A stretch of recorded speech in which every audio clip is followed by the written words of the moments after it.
bergolak setelah komentar tajam dan mengejutkan dilontarkan oleh analis olahraga papan atas, Troy Aikman. Dalam sebuah wawancara eksklusif dengan media olahraga Amerika, Aikman mengklaim bahwa Asia V-League 2025, turnamen bola voli putri Asia Tenggara, beraroma skandal dan penuh rekayasa hasil. Sasaran utama tudingan Aikman adalah 3 kekalahan beruntun timnas voli putri Indonesia, yang menurutnya tidak bisa dijelaskan hanya dari aspek teknis. Padahal, Indonesia datang ke turnamen ini dengan kekuatan penuh, termasuk membawa nama besar Megawati Hangestri Pertiwi, bintang voli Asia yang kini memperkuat klub Manisa BBSK di Turki. Saya sudah menganalisis ratusan pertandingan, dan saya tahu kapan sebuah tim bermain buruk, dan kapan mereka sengaja bermain buruk. Tim Indonesia jelas tidak bermain untuk menang, mereka seperti mengikuti naskah yang sudah ditentukan, tegas Aikman. Aikman mengaku mulai mencium kejanggalan sejak laga perdana Indonesia melawan Vietnam, di mana tim Garuda tumbang telak 0-3 dengan skor mencolok. Ia menyoroti bagaimana sistem permainan Indonesia yang biasanya cepat dan agresif tiba-tiba berubah pasif, penuh error, dan tampak tanpa arah. Tidak ada alasan rasional mengapa seorang pemain sekelas Megawati hanya menerima begitu banyak umpan tidak presisi, tanpa upaya perbaikan dari tim. Apakah coaching staff benar-benar tidak melihat ini? Atau mereka tidak diizinkan memperbaiki? Hal serupa juga terjadi di laga melawan Filipina dan Thailand, di mana Indonesia kembali tumbang meski sempat unggul di awal set. Aikman menyebut bahwa gaya permainan tim Indonesia terlihat seperti menahan diri. Tidak ada dorongan untuk comeback atau mengubah strategi saat dalam posisi tertekan. Dalam analisis lanjutannya, Aikman menyebut bahwa kemungkinan adanya unsur politis dan komersial di balik kekalahan tersebut tidak bisa dikesampingkan.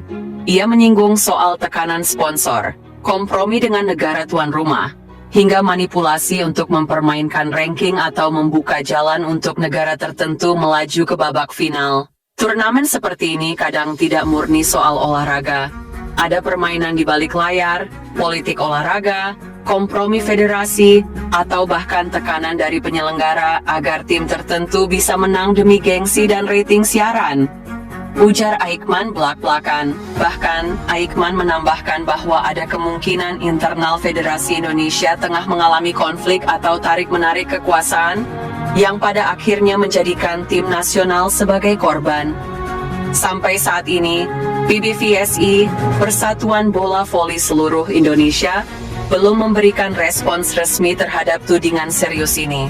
Beberapa jurnalis olahraga di Indonesia bahkan mengaku kesulitan menghubungi pihak federasi untuk konfirmasi. Di sisi lain, Megawati Hangestri menjadi pusat sorotan. Meski tampil cukup konsisten di tengah ketidakteraturan tim, ia tampak frustrasi dan kehilangan semangat dalam beberapa momen penting pertandingan.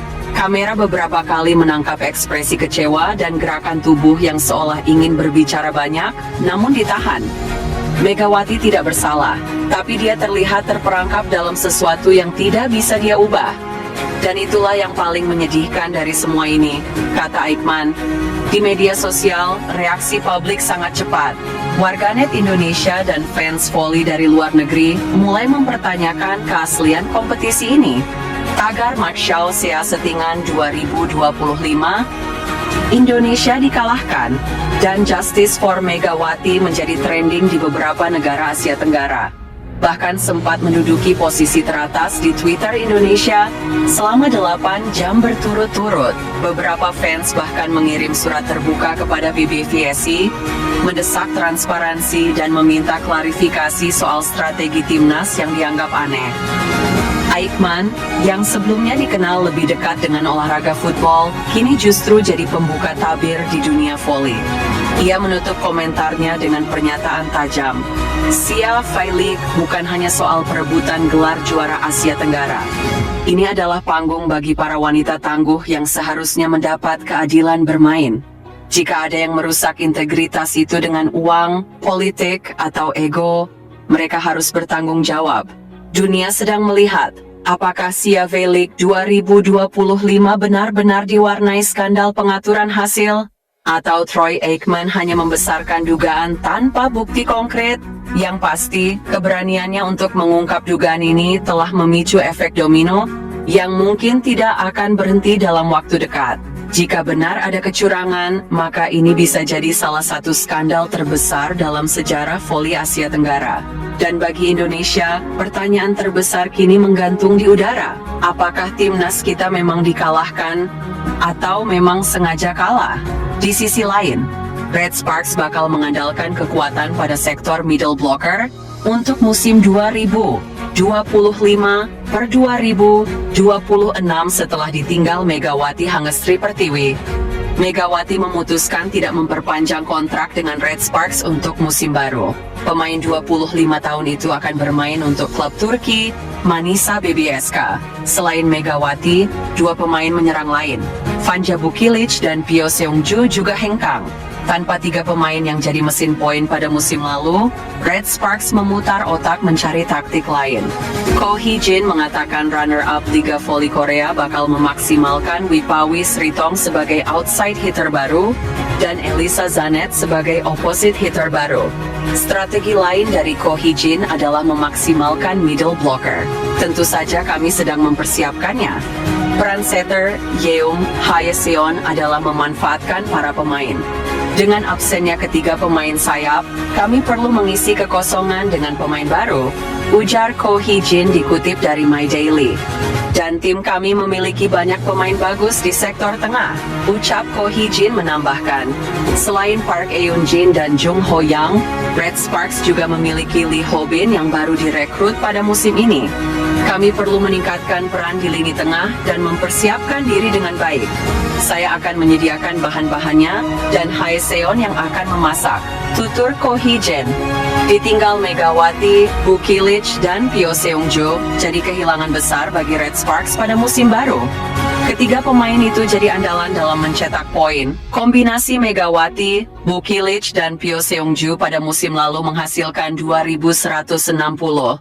2 poin hingga babak final. Indonesia harus babak belur pada leg pertama SIA Phi League 2025 yang berlangsung pada pekan lalu di Terminal 21 Korat, Nakhon Ratchasima, Thailand.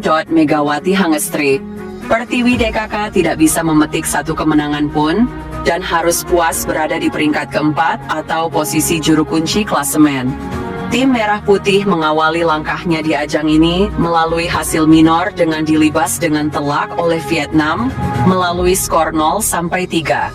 Kekalahan kembali dirasakan oleh tim yang dilatih oleh Octavian tersebut saat bersua tuan rumah Thailand dengan level permainan lebih di atas. Dalam pertandingan tersebut, Indonesia berhasil mencuri satu set sebelum kalah dari tim negeri Gajah Putih itu dengan skor 1-3. Harapan untuk mendapatkan kemenangan pertama sejatinya hadir pada laga ketiga menghadapi Filipina, tetapi hal itu tidak terwujud. Indonesia kembali digulung dengan skor meyakinkan 1-3 untuk menutup leg pertama dengan tangan hampa atau gagal meraih 1 poin pun. Luciana Tarore selaku manajer Timnas Voli Putri Indonesia menegaskan bahwa evaluasi sudah dilakukan untuk menghadapi leg kedua SIA Phi League 2025. Selain evaluasi, latihan juga sudah dilakukan agar membuat permainan semakin baik dan matang. Kami baru saja menyelesaikan sesi latihan penting sebagai bagian dari persiapan menuju seri kedua SEA Phi League, kata Luciana.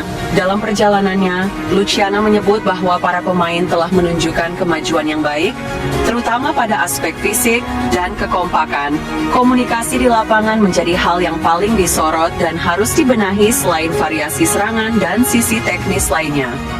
Evaluasi dari seri pertama sudah kami lakukan, dan hari ini tim menunjukkan progres positif, baik secara fisik maupun kekompakan, ucap Luciana.